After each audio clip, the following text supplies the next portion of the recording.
Okay. So good day to you all.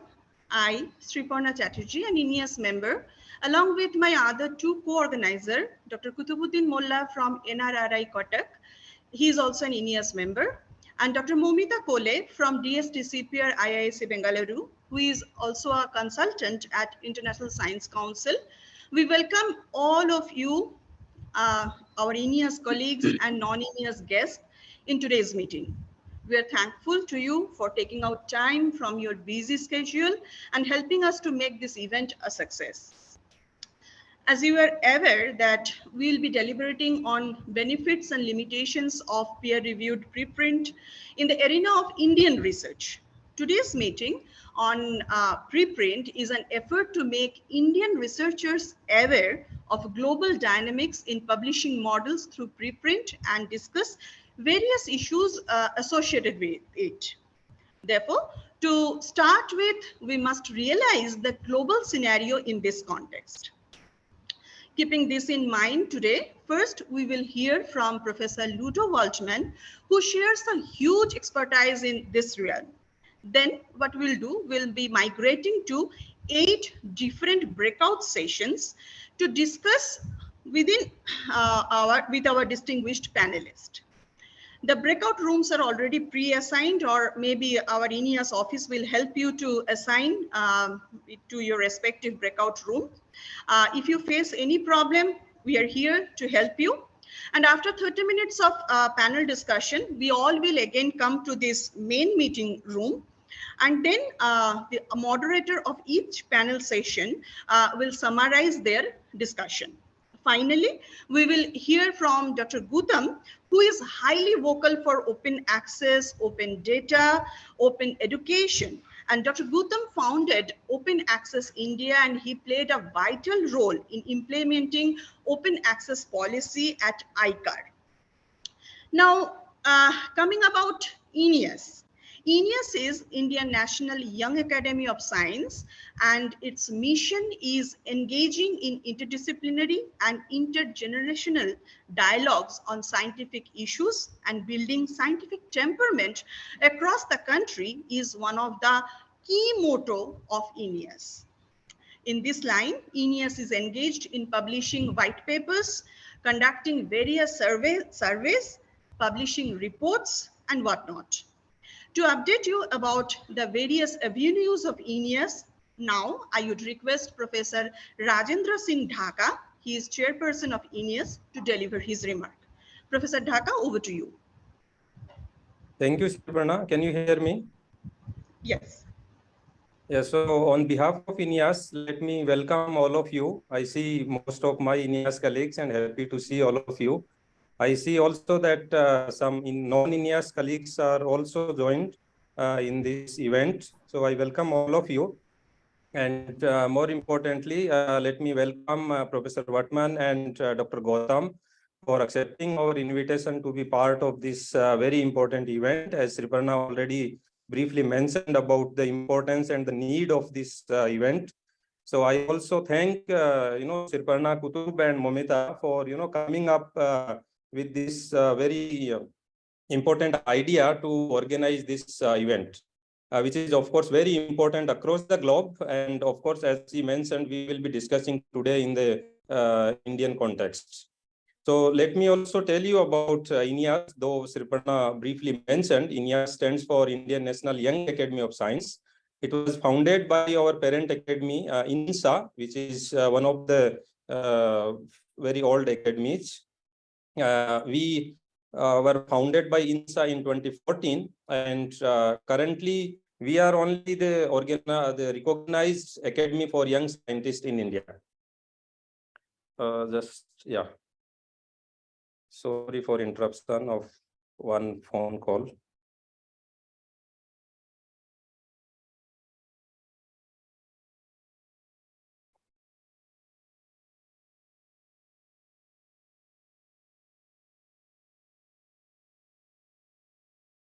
So currently we are only the recognized academy, as I said, and currently we are like 105 plus members in our INYAS family.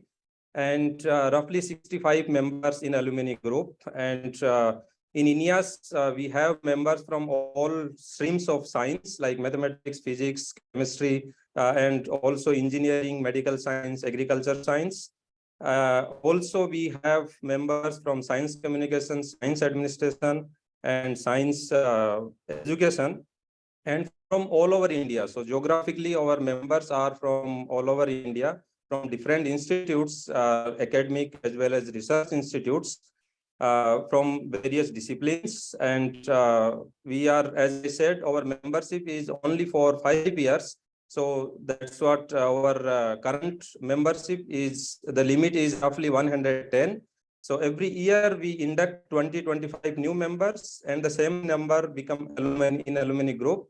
So the academy is always a group of young and dynamic members. As Sriparna said, our vision is to promote science education and outreach, the networking among young scientists, as well as to build temperament across the country. We, of course, also collaborate with neighboring countries' young academies, as well as with the global young academy. Many of our members are also members of global young academy. And I'm happy to share that a few of our members are participating in the Global Young Academy event that is right now going on as the GBM. We also organize camps, and also for college students, PhD students, as well as postdocs. And we also conduct, as Sriparna mentioned, surveys on very important topics, and then do analysis and publish them as white paper. And also we communicate these important issues to the policy makers to for the positive change. We also organize a few conferences to have more networking among young researchers across the country, where we bring together INYAS and non-INYAS members, discuss various topics, important themes, emerging topics, and that leads to the future research collaboration within the country. For contributing to the society, I will give you one example. Like during the COVID, we initiated many ways of making the society aware about vaccination and all other COVID-related issues. We also started few new flagship events. So one is related to the RU setup. So that is related to the rural development. So we basically organize events. We invite school students as well as school teachers from remote area of the country and give them training, and mainly focus on teachers to tell them the effective way of teaching and engage students by doing or by showing them experiment and connect the societal problem to the scientific development. The other flagship event is related to PhD students, where we focus on PhD students and make them aware about what are the post-PhD opportunities for them in different sectors, like in academia, in industry, and in fact in other areas for the opportunities for them where they can go after PhD.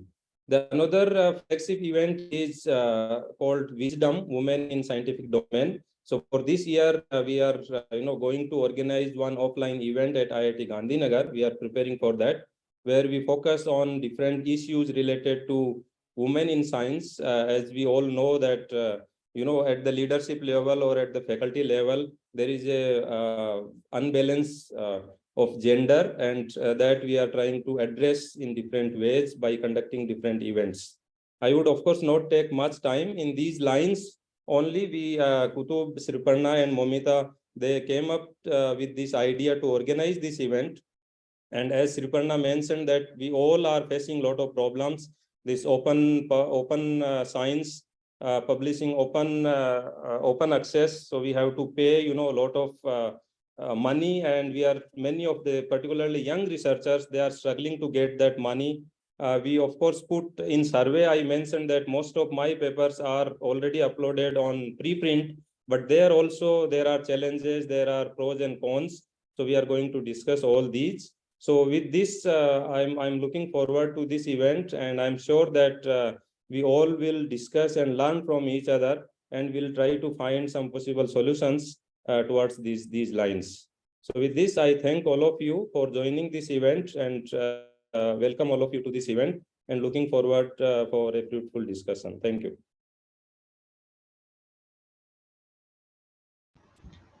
Thank you, Professor Dhaka.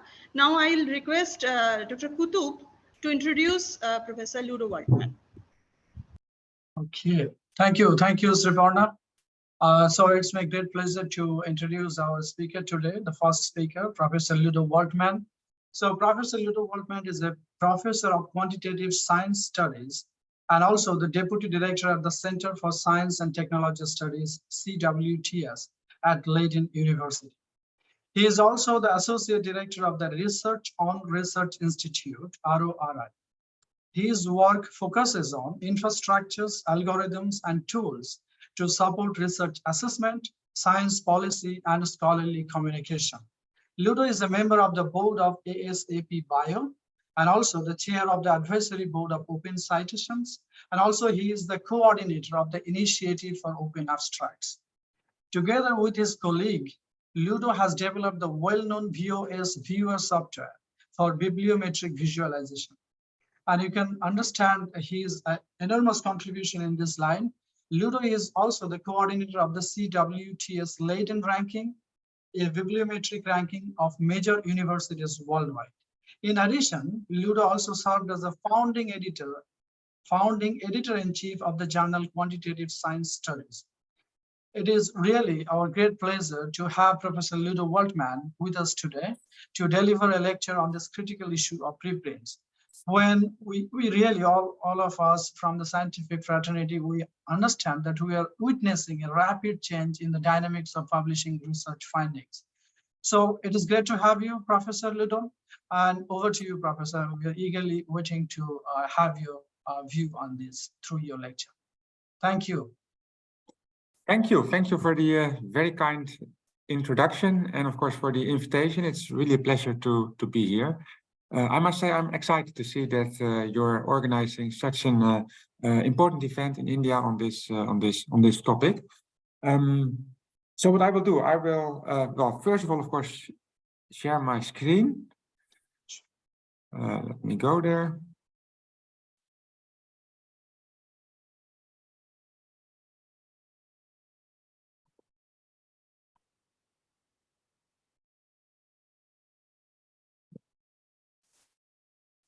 So what I would like to do in the next 30 minutes or so, I would like to introduce you to what I think is a great opportunity that we all have to contribute to a better way of doing scientific publishing. And indeed, this is all focused around preprints and preprint peer review. And it's great to see that all of you are so interested in this topic. So to start, I would like to just share by showing you this news piece in Science magazine that appeared a number of months ago. So this was a news piece in Science magazine. It was actually a report of an event that took place in the US. It was actually a hybrid event. I participated online myself. This event brought together a large number of stakeholders globally that are interested in promoting and advancing preprinting, and in particular preprint peer review. So I think this event was really a milestone in the movement towards thinking about the opportunities that preprints and preprint peer review offer. So this new piece kind of summarizes some of the outcomes of this event, and I will actually get back to this later on to share this with you in a little bit more detail. But I'm mentioning this to show that there's really a momentum right now with lots of stakeholders globally starting to recognize the important opportunity that we have around preprinting and preprint peer review. Let me start, and it was already mentioned in the introduction. Let me start by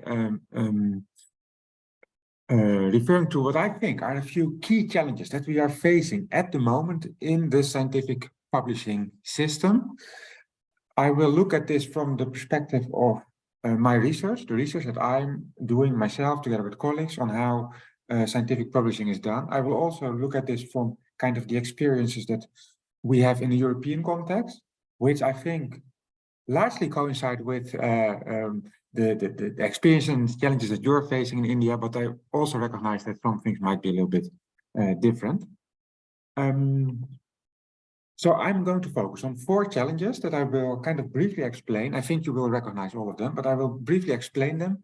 And then I'm going to try to make the argument that preprinting and preprint peer review offers a solution. At least if we manage to find the right way of embracing these new opportunities that we now have, these new opportunities around preprints and preprint peer review. So the first thing is lack of openness. This is a well-known challenge. So a lot of scientific publishing still takes place in a way that is not open. So articles end up behind paywalls in journals that charge subscription fees. And as you all know, these subscription fees can be rather high. There is, of course, all over the world, there is a strong movement towards open access publishing. So what you see here is kind of the developments that you have in Europe and in the US, the Plan S, for instance, a large initiative by research funders to promote open access publishing. But the good thing, of course, is that these types of initiatives are taking place in many, many different countries. And that's important. It's important that we move indeed in the direction of open access publishing so that anyone is able to access the scholarly literature. That's one challenge that we are facing, but there's more. Delays and inefficiencies. Think about the way publishing is done at the moment. Scientific journals, they publish our research. They try, in many cases, to indeed offer rigorous peer review. However, the price that we pay for this is not only let's say the money that we need to pay to these journals to publish open access, the well-known APCs, article processing charges, but there's also another price that we pay. Journals tend to be slow. You will probably recognize that yourself from your own experiences.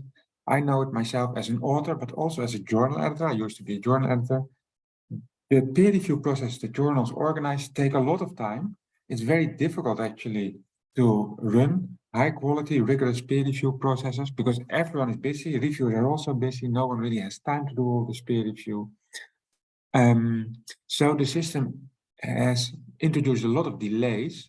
And I would also make the argument the system is inefficient. Sometimes the same article gets reviewed many different times. If an article is first submitted to one journal, it gets rejected. It is submitted to the next journal. It again needs to be peer reviewed. It might again be rejected, and then it is submitted to third journal. Again, peer review needs to be organized, and perhaps only then, finally, the article will be accepted for publication. So then in total, there might be 6, 7, 8, or even more reviewers that have all spent time reviewing this article. This has caused a lot of delays, but also a lot of inefficiency, because the same people have been doing kind of more or less the same thing. And that is just, I would say, kind of redundant, lots of redundancies in the system. So that's another challenge that we are facing. There's a third one, excessive costs and the inequities this introduces.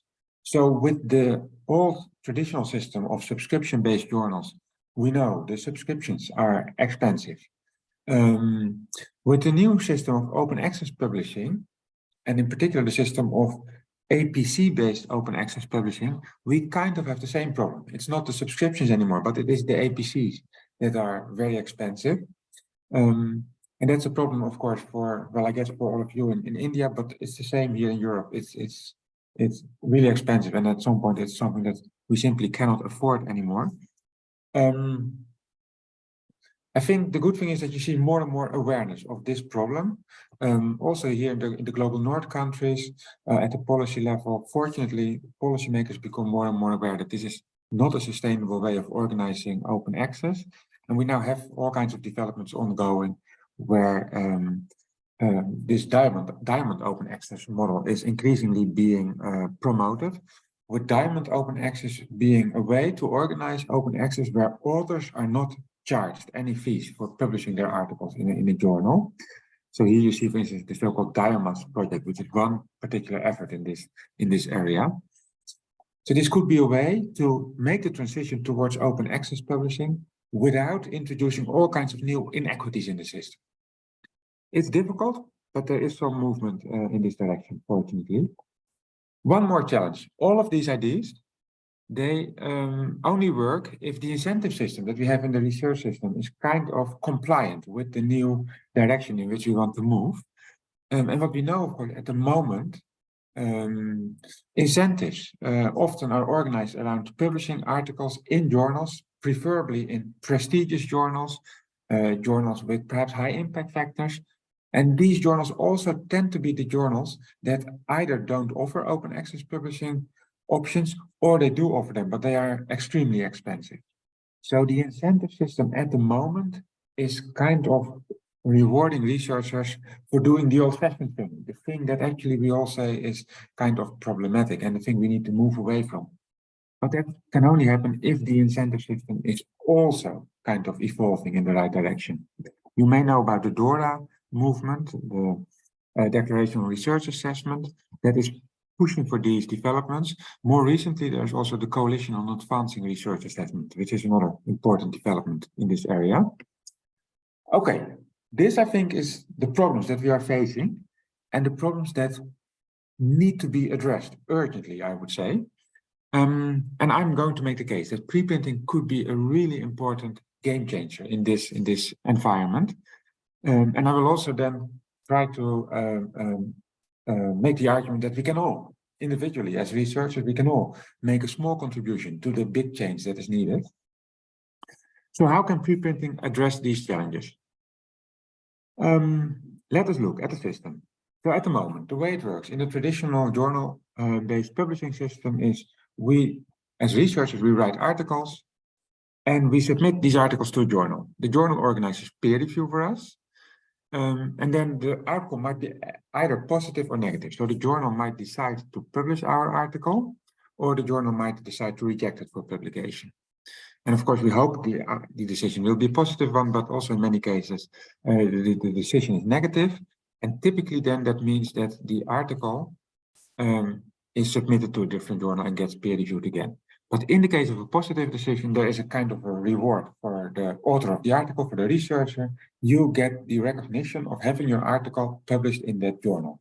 And that's, for many of us, of course, the thing that we are kind of aiming for, in particular because the reward system in many countries is very much focused on publishing articles in journals, peer-reviewed journals, and preferably prestigious journals. That's kind of how the reward system is organized. We also nowadays have this understanding that ideally we want the articles to be open access in the journals, but this is expensive, as you all know. So yes, we need, in some way, we need to have ways to give recognition to researchers that do important work.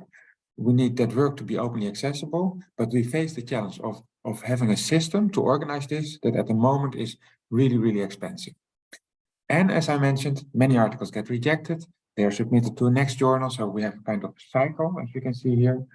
And that means that the process is slow, the process is inefficient, and you probably recognize it yourself. Many of us, we often get frustrated because it is just so slow, and as reviewers, there's a lot of pressure on all of us to do all this peer review. So the big question is there a better way to organize this? And then I think the preprints are really the important new opportunity that we have now. So what we can all do is we can publish our articles on a preprint server before we submit them to a journal. So when we have prepared an article, the first thing we could do when we feel the article is ready to be shared publicly, we can publish it on a preprint server, and then we can still submit it to a journal. And as you probably know, publishing on a preprint server is free of charge, so you don't need to pay for it. And also, it is open access. So your article will be accessible to anyone in the world. That means that we already reach one of our goals, making the scientific literature openly accessible. By preprinting our articles, we can reach that important goal. But of course, the other thing that is important is the way in which researchers should get recognition for their work. And preprint servers do not really offer that. Preprint servers don't offer recognition because they publish basically anything that researchers submit to them. So there is no rigorous quality control, and that's also why, of course, you don't really get recognition for just publishing a preprint. The good thing, however, is that there are more changes going on in the system right now. And this is where we really have a unique opportunity to reshape the way publishing is done. So one change is that more and more, it becomes more and more common for reviews of articles to get published. So journals increasingly publish the reviews of the articles that they accept for publication. Perhaps some of you have experienced this yourself. You publish in a journal and the reviews for your article also get published. Or you may have been a reviewer and your review might have been published alongside an article in a journal. That's one development. But interestingly, people are now also recognizing that actually peer review can be organized directly around the preprints on a preprint server, outside the traditional journal-based system. And then also these reviews of these preprints can immediately be published online alongside the preprint. So that means that anyone who reads the preprint can also make use of the reviews of that preprint to get an impression of the strengths of the work, but also of potential weaknesses. So many more people can benefit from the reviews. The reviews are not just meant to give feedback to the authors and to help the authors improve their work, but they're actually also meant to guide readers and to help readers better understand the value of a particular piece of scientific work, and also the weaknesses. And the next step that is now going to be taken is the idea of preprint assessments. So we now see services, online services, that offer preprint assessments. So they do not just organize peer review, but they then also provide a kind of final assessment of a particular preprint based on the outcomes of this peer review process. That assessment is kind of similar to what journals do. But it is typically not a binary assessment. It's not like, yes, this is good, this can be accepted, and this is bad, this needs to be rejected. It's a more nuanced assessment, an assessment that really tries to offer at a substantive level a reflection on the strengths and the weaknesses of a particular piece of work. And all of that is made public. So one thing that we see sometimes is that reviews of preprints are used by journals to inform their review processes. So this new system of preprinting and preprint review is kind of working in synergy with the traditional system of the journal publishing and journal peer review. And in some sense, the preprints and the preprint review are a way to make the journal system more efficient and to kind of make sure it can operate in a more streamlined way. You could imagine in the future, depending on how things will develop, we may even end up in a situation where the way researchers get recognized is primarily through the way their preprints are being peer-reviewed and ultimately are being assessed by preprint review services. So this might be a replacement for the current system where recognition is mainly originates from articles published in journals. Perhaps in the future, these preprint reviews and these preprint assessments will be the way for all of us to get recognition for our work. And we may even perhaps then not need the journals anymore. Perhaps the green part of this diagram is all we need in the future. And think of the 4 problems that I mentioned on the previous slide. I mentioned the problem of lack of open access. The preprints are solving that. The preprints are making the research openly accessible. I mentioned the problem of the cost of publishing. The preprint system is free of charge. So we don't have the same problem of the huge cost of the journal publishing system. I mentioned also the problem of the slowness of the journal publishing system and the peer review system organized by journals. The preprint system, of course, it takes time to do peer review, but in the preprint system, peer review can be organized much more efficiently because peer reviews can immediately be published online without delays. And also you don't have that system where articles need to be reviewed multiple times when they get rejected by one journal and are then submitted to a different journal. We can move away from that inefficiency by organizing all of this around preprints. Finally, then, there is the challenge of also reforming the research assessment system so that indeed researchers can get proper recognition for preprinting their work and then also for their work being peer-reviewed in a positive way. And ultimately, of course, we should make sure that researchers can benefit from this in the development of their careers. That is still a big challenge, but I will say a few things later on about how we can address that challenge. Okay. Together with a colleague, with Romney, who's also, by the way, in this meeting today, a PhD student that I'm working with, together with her, we did a survey, a global survey, where we asked researchers about the benefits of preprinting. So you see here the responses from the US, from Europe, from China, and also for this meeting, we prepared the responses that we got from India. We have 125 researchers from India that were kind enough to spend a few minutes to fill out our survey. And what we see here is we see the benefits of preprinting from the perspective of these 4 different parts of the world, with a breakdown for 3 different disciplines: physical sciences and engineering, life and health sciences, social sciences and humanities. The important thing here is that what is shown in red, that's where researchers from these different countries in these different fields, where they see the main benefits of preprinting. So this is about accelerating research communication. So it's getting rid of all these delays. This is typically seen as a major benefit of preprints. It's also about preprints being free to read and free to post. So that's about basically having an open, but also an equitable way of organizing scholarly publishing.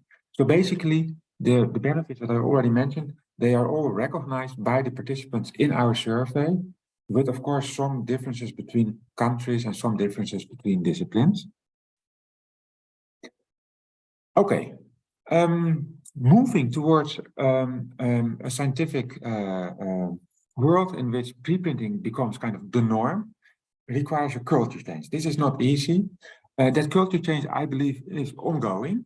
And in some fields, it has kind of already taken place. You may know that in physics, for instance, in astronomy, preprinting is kind of the thing that everyone is doing. In many other fields, we are in a much earlier stage, and preprinting still needs to become more normalized.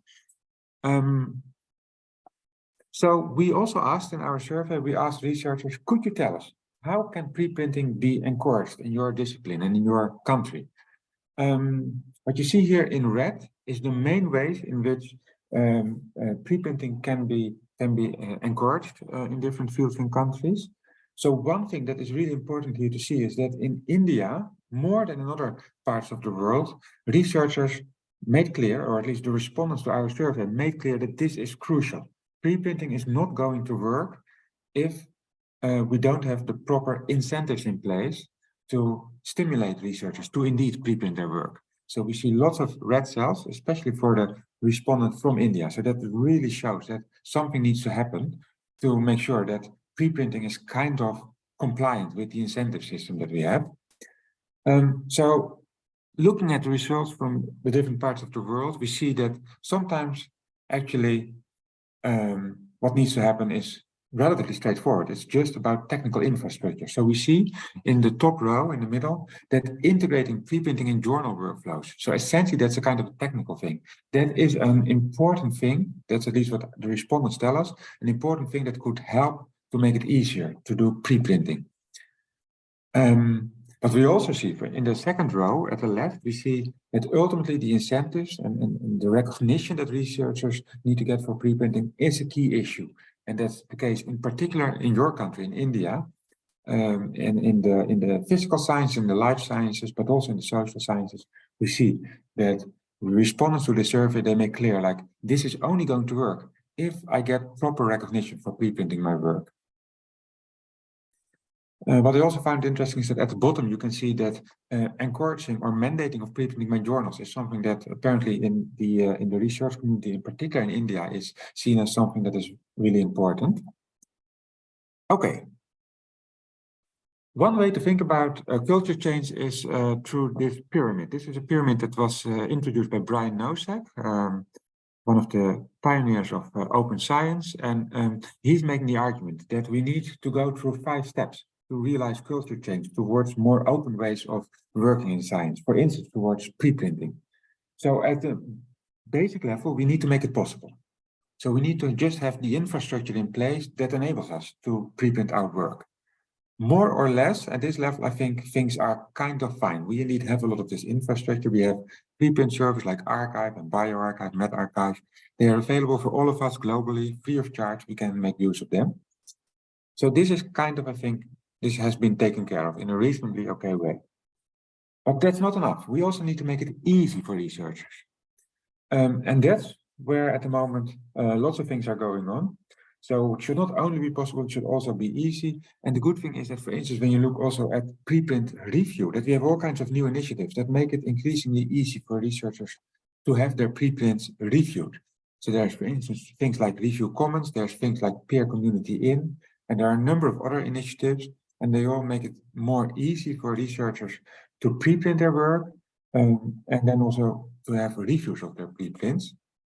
What many of these initiatives do is they work together with journals, and they develop smart new ways, new workflows for journals to support preprinting and to support preprint review. So lots of things are going on in this area, but it's still in a very early stage of development. But I would really encourage all of you to kind of explore these opportunities. But there's more that we need. At some point, preprinting should also become normative, simply the way in which we should all be doing things. And I think this is where developments are still in a relatively early stage in most disciplines, although things are happening. In the life sciences, there's, for instance, an organization that is called ASAP that is doing a lot of work. I'm actually in their board. There are open science communities in many countries. But also organizations like yours, I think, could play a really important role here in making preprinting normative. And ultimately, at some point, when we have indeed managed to make sufficient progress, you could think about next steps. So preprinting, of course, needs to be made rewarding. I already made that point. But ultimately, at some point, you could even imagine preprinting becoming just mandatory, just required. At the moment, it's probably still too early for that, but at some point you wonder, like, why don't we make this a requirement for kind of doing proper science? Okay, so these are the steps that we need to go through, basically from the bottom to the top. And at the bottom, we have already made quite some progress. At the top, we are still facing major challenges, and there's still a lot of work to do. And I think that applies to your country, to India, but to be fair, that also applies to many countries here in Europe and in the Netherlands, where I'm based. We are making a lot of progress, but we are also facing important challenges still. There's still a lot of work that needs to be done. I'm going to mention briefly a few concrete initiatives that are ongoing and that perhaps some of you could even participate in. So I'm myself, actually, I'm one of the initiators of an initiative that is called Publish Your Reviews. So I got frustrated myself. I spent a lot of time doing peer review. In the past, my reviews, I just submitted them to journals, and only the authors of the article and the journal editor benefited from my reviews. I now publish all my reviews. So I have chosen to always publish my reviews online, and I link them to the preprint version of an article. And in that way, I hope that not only the authors will benefit from my reviews, but also the readers of the preprint. So this is a kind of new way of working that I have adopted. And there's now an initiative that I have started together with colleagues. It's called Publish Your Reviews. And that initiative is making a call to everyone in the research community to adopt this new way of working. It takes hardly any additional effort, just a few minutes to publish your reviews. And I think the benefit is huge. So all the reviews that you do for journals, you can simply publish them online, and many more people will benefit from them. So if you feel this is an initiative that you may want to support, then go to this website, publishyourreviews.org, and you can sign a pledge to express your support. And the website also gives concrete information on how you can do this yourself. There are other initiatives. There are things I already mentioned, review commons, peer community in. There's the journal eLife that has moved to a completely different way of working. They don't reject articles anymore. They want all the articles to be published as a preprint, and then they offer peer review for these preprints, and they offer an assessment for these preprints. So these are very interesting developments, I think, that we should all try to support and try to engage with. Recently, this preprint was published. I'm one of the authors, but it is actually published as a result of this meeting that I mentioned at the start of this talk, this meeting that took place in the US a number of months ago. So that meeting was about preprinting and preprint peer review. And in this preprint, we make the case for preprint peer review based on the outcomes of this workshop. And there are lots of important people that have all co-authored this piece, representing organizations globally, many important organizations, also for instance research funders. And together we are moving towards this kind of new vision on how preprinting and preprint peer review can be and should be organized. Okay, to conclude, I mentioned the challenge of giving recognition to preprinting and preprint review, rewarding researchers for doing this. This is probably the biggest challenge that we are facing. I'm also aware that in India that this is a challenge, but it's not much different, I think, elsewhere in Europe, for instance. There are, however, some really promising things ongoing. There is, for instance, now the Coalition for Advancing Research Assessment. This is a coalition that at the moment consists of 500 research institutions globally that all have made a commitment to supporting reform in research assessment. Unfortunately, I saw there were no members yet from India, so I hope that also institutions from India will join. But what you see is a number of very concrete commitments that these institutions have made. These 500 universities and research funders and other organizations, they commit to recognizing the diversity of contributions that researchers make. So it means not only journal articles, but for instance, also preprints. Also your review reports that you may publish online, you should also be recognized for that. Another commitment that is made is to move away from inappropriate ways of recognizing the articles that researchers publish in journals, simplistic bibliometric ways of just counting the articles or just looking at impact factors. So these organizations, these 500 organizations, have all made a commitment to moving away from this particular practice. And that, of course, opens the door to new ways of organizing publishing. For instance, preprinting and preprint review. These are publishers, funders in a number of different countries. The Coalition S funders that are supporting Plan S. They have also made a very implicit commitment last year. From now on, they say we will give recognition to preprints that have been peer-reviewed in the same way we give recognition to journal articles. For us, it doesn't matter anymore whether your article has been published in a journal or whether it is a peer-reviewed preprint. For us, that's kind of equivalent. So these things are changing now, and I hope that also in your country, India, some of these things might change. So finally, how can you contribute yourself as a researcher? 4 actions, relatively easy actions, I think. First of all, preprint all your papers. That's an obvious one. The next one, consider publishing your reviews. I mentioned this initiative. This is also really easy, and it's a major improvement in the way peer review is done. A third one, support preprint review initiatives. So I mentioned things like Peer Community In, for instance, but also others. Depends a bit on your discipline. In the life sciences, for instance, there are more of these initiatives that are already ongoing and that you could support than in some of the other disciplines. But anyway, there's an opportunity for many of us to give support to these initiatives. Finally, make clear that you also want to be recognized for doing this type of work. So ask for recognition, demand recognition, you deserve it. So we have seen these movements like Coalition for Advancing Research Assessment. Try, for instance, to convince your own institutions to also join these global movements. And that could be a way for you to get recognized for your own work in this area. Okay, that concludes my talk. I just want to announce that next Friday, Romney, the PhD student that I already mentioned and with whom I did the survey that I showed you, she will present the results of our survey in much more detail than I just did today. It's an online seminar organized by my center in Leiden. You're all invited to join. You can just online join us 3 o'clock Central European Time next Friday.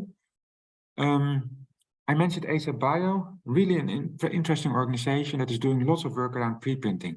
I would just want to encourage you to go to their website and to consider joining some of their activities. They do lots of interesting things, also for early career researchers. That's it. Thank you all for your attention.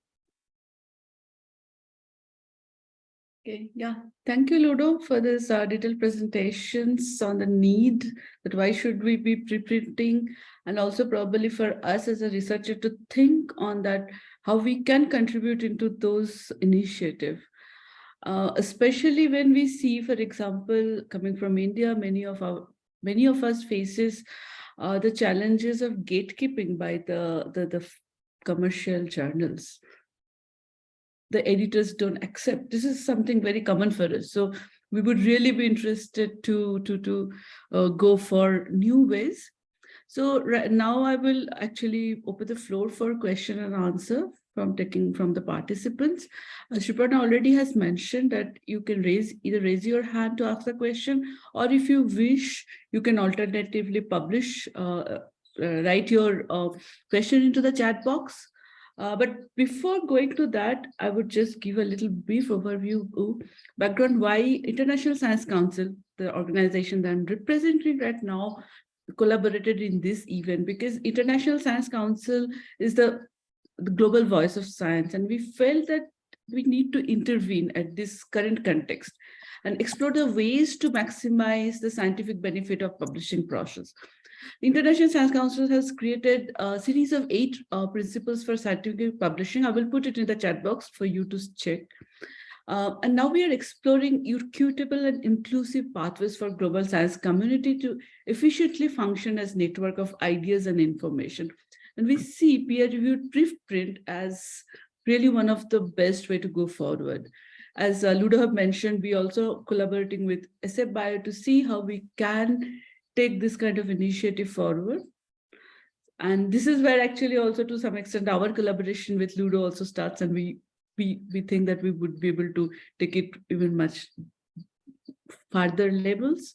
Okay, anyway, I won't take much time giving all this background information. So I will now take up the question. I see any hand. Yeah, I think Yeah. Kutu raised his hand, but let us start with Kalpana. Kalpana has written her question. Oh, okay, yeah, thank you. So there Let is me Kalpana, see. then Kirtiman. Okay, why don't I see the questions? Okay, then I can read it. Yeah, please. Yeah. For some So reason. Kalpana wishes to ask, in the proposed future preprint peer review model, the preprint assessment was highlighted.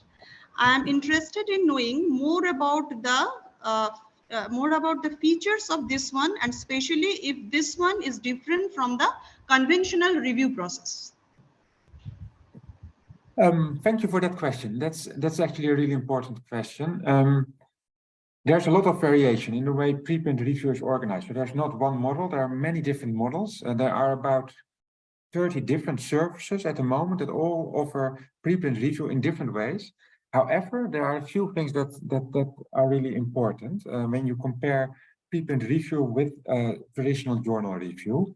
So one is that preprint review is actually reviews that are not necessarily written primarily or only for authors.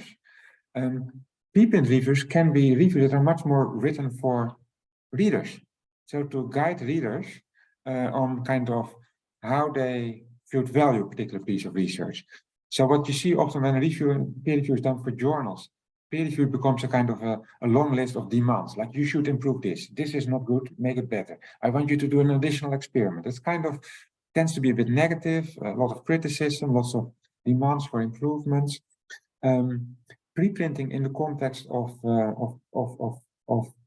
peer review in the context of preprinting can be quite different. It can be actually about highlighting important contributions that people have made. Like, this is an important paper. This is really a paper that people should read. If you're interested in this topic, it represents a major next step in this field. So the positive thing can become much more important because preprinting is not only aimed anymore at helping authors to improve their work and helping journals to make these decisions. So that's one important difference.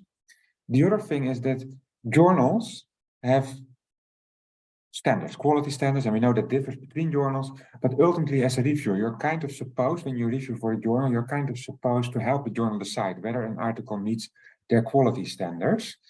And that means that a lot of focus is on, like, are these quality standards met?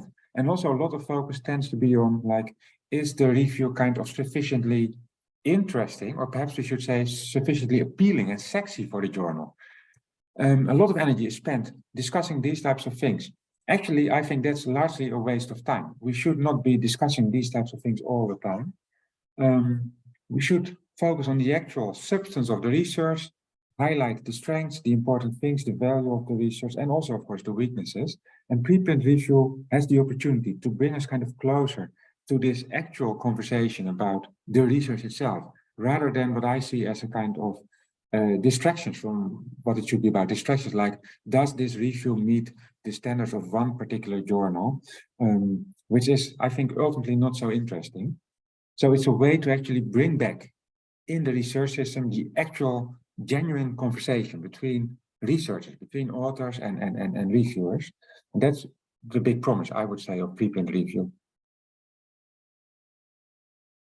Thanks, Ludo. I see a hand raised by Mauricio.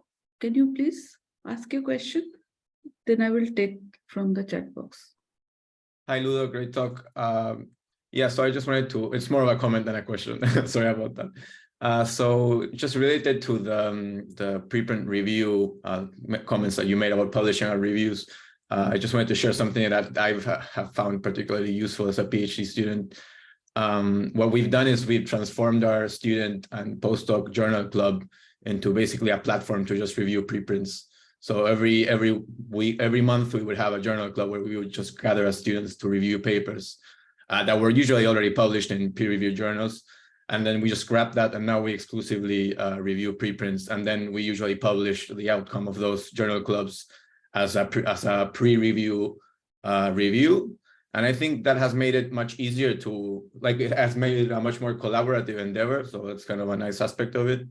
And also it's a good way for PhD students such as myself to learn from postdocs. For example, we usually review things together. So it's a way for PhD students to learn how to constructively review preprints, preprints and papers in general, which is something that very often we don't really get any formal training in. So I just wanted to share that as well.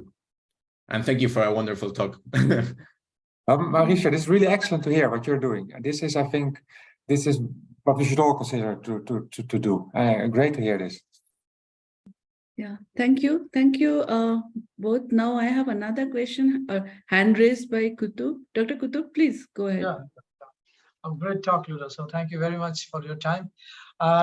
You talked in one of your slides that obviously in order to accept this model of preprints and peer-reviewed preprints, so you have to have an incentivizing model also. So do you have any idea how to incentivize preprints in perspective of a researcher like us? Yeah. So what we see in many European countries is a movement in this direction. So what we see is that increasingly the evaluation of research, for instance, in the hiring processes, in tenure and promotion processes, is not so much based anymore on publications and publication peer-reviewed journals. So it's taking a much broader perspective on all the activities that researchers have undertaken, all the different types of outputs that they are producing, which goes much beyond articles, also actually beyond things like preprints. It's much broader. It's all kinds of contributions. And I think this is a very important development. So in my country, in the Netherlands, for instance, this is called new approaches to recognition and rewards. And all the universities in my country are currently working on this. This is a kind of a prerequisite for all these developments that we are now discussing around preprints and preprint review to be successful. We need to go through that development. I mentioned this Coara coalition. That's at a really high level, global level. It's an opportunity to do this. And I think we need to work both bottom up and top down on this. So top down, policymakers need to step in, need to start supporting these initiatives, for instance, by joining these organizations like Coara, but also at the bottom up level. We need to just speak out and make clear that we want to be assessed in a way that is kind of more aligned with the way we actually do our research, and that we no longer accept these old-fashioned ways of being evaluated. I realize this is often difficult for individual researchers, and some of us, we are simply not in the position, unfortunately, to change this. But to the extent that we have opportunities to push for change, I think we all have a responsibility to actually work on that. Yeah, thank you, Ludo. And just to add a little bit to what actually Ludo said, the top-down approach. So I would just like to inform that we are actually really pushing hard for our the Department of Science and Technology, the main funding body at the ACRB, to do at least some pilot to take more broader approach than just journal publications while they review the project proposal. So I hope that all of us together also can push the funding agencies to go beyond the current assessment method. So that probably would help. And we still have a little time. I will take quickly one question, because that's, I think, also very important, because Dr. Rakish asked that how we ensure the quality of research would remain good, because in preprint server, anyone can, I assume that that's what it is meant, that anyone can publish anything. Then how we would be able to make that decision if this is not peer reviewed, then how it could remain good? Would there be a lot of crap coming out? I think that's the major concern. I think the trick is that we need to make a distinction between, on the one hand, the act of making our research public, publishing it, and on the other hand, the evaluation or the valuing of the work. And publishing, just making things public, that is something where I think we need to accept that publishing is something that basically anyone should be able to do, and that also means that sometimes indeed low quality work gets published. However, we need to recognize that in addition to or next to the publishing through preprints, we need to have proper evaluation mechanisms to enable people to filter the literature and to make sense of what is reliable, what is trustworthy, and what is not. And that's why these preprint review services are so important. They will be, I think, our future filters that will guide us through to make sense of the literature, to decide what we will read and what we will ignore. We should also not forget that at the moment, we have the journal system, which is essentially kind of doing this for us. But this system is actually not really fulfilling its promise. You, of course, also know all these articles that are now being retracted all the time. We recently saw this with the Hindawi journals, with more than 1,000 articles being retracted, and there are going to be more articles that are going to be retracted. And this is not about dozens or hundreds of articles, but about thousands of articles, all because the peer review systems of the journals have failed. So yes, it's important that we, of course, find out which research is really reliable and trustworthy, but the journal peer review system is only in a very partial way fulfilling that promise. And with the preprint system and preprint peer review, we have the opportunity to kind of build a better system for doing this. I see a raised hand from Dr. Veda Krishna. So please. Yeah, thank you. I hope you can hear me. Yeah, Yes. thank you for the wonderful presentation. So in connection to the last question, like as mentors, we guide the students, we mention, the literature mapping and so on, review. So we say there are certain gray literatures like reports, some projects submitted by somebody. So whether preprint, I don't know whether they will come in that category or not published. So actually, where is exactly it standing? Even like it is not a blog, it's not an article, it's not a peer reviewed, so it's a lot of dilemma among the students. And like if it is getting peer reviewed, then how it will be like, it can be faster, but how it will be then different from the peer reviewed one.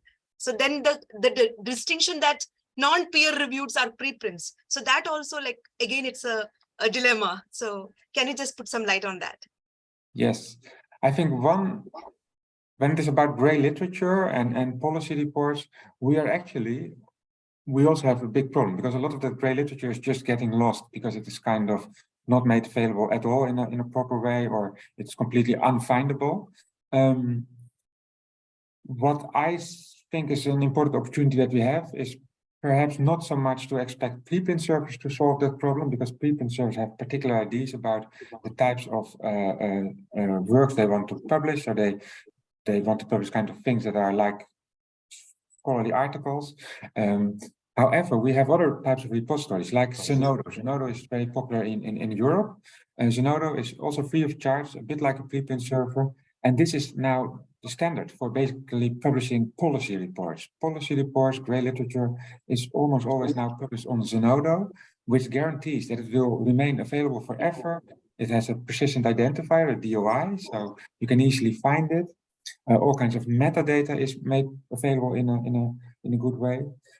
So that I think is kind of the future models that we have for dealing with grey literature. We have really a lot of questions. I will take some very quickly because a lot of curiosity. So one question was that whether a manuscript can be rejected after the peer review process through a preprint. And on the very similar line, someone, Dr. Kirthaman asks that in eLife, the new model, so can editors still decline to get a paper reviewed? Yeah.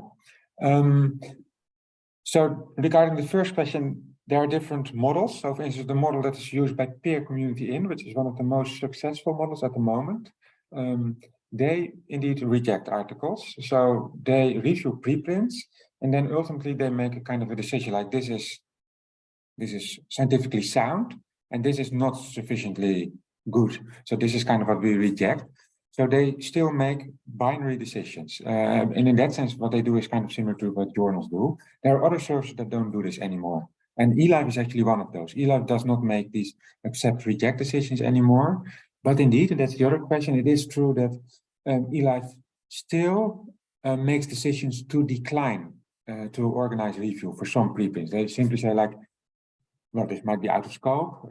This is not our area of expertise. Or they say like, we have made a first editorial assessment and it is just clear this is really, really flawed work. And this is not worth the time of reviewers. So we're not going to send this to anyone to review. So in that sense, there's still in eLife a kind of a decision making where things in some sense get kind of rejected. I would take the last question very quickly. So Dr. Shamin asks that in social sciences journal also ensure that necessary permissions are taken and identities of the participants are protected through the approvals. So from the institute, I believe. So now how can this be ensured in peer-reviewed preprints? Yeah, I think this is where we see the value of having diversity in the preprint system. So we have many different preprint servers. There's this archive mainly for the physical sciences, bioarchive for life sciences, medRxiv for the medical fields, SOC archive for social sciences, and there are many more. What they do is kind of the same. They all allow us to post our articles online. However, they do some basic quality filtering, very basic. But the details of what exactly that basic quality filtering entails, that differs between fields. And then, for instance, you see that in the medical field, where there are lots of concerns about flawed research being made public and possible harmful consequences for patients, for instance, there you see that the preprint server in medical field, medRxiv, they do kind of more in-depth quality checks compared to what is done in other fields. And this is how things like IRB approval can be considered by preprint servers, depending on what they feel is appropriate and necessary for their particular fields. So this is how kind of the diversity within the preprinting ecosystem allows different models to evolve with respect to these types of questions, like what kinds of basic quality checks need to be done before the peer review is made public. Okay, thank you. Thank you very much, Ludo. So we are already 4 minutes late for the breakout session. So we will start the breakout session. We tried to map everyone in their respective breakout rooms, but since there is a little bit difficulty because people joined with various different email IDs, we might have some difficulties, but we will start the breakout session. If somebody is still unassigned, please let us know. We will immediately assign it. And for Ludo and Rohini, we also have mapped both of you into two different breakout rooms. So you will be directed there. Okay, so I would request to start the breakout session. Ananya, you can start this migrating all these panelists to their respective breakout rooms. The breakout rooms are open. Okay.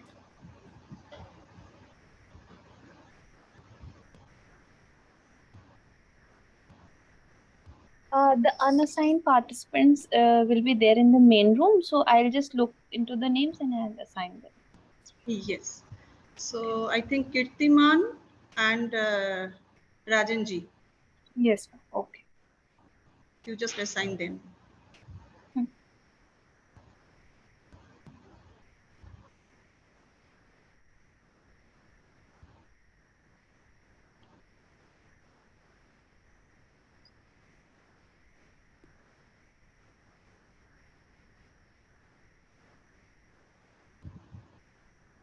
Log in and log out. There is some issue with it.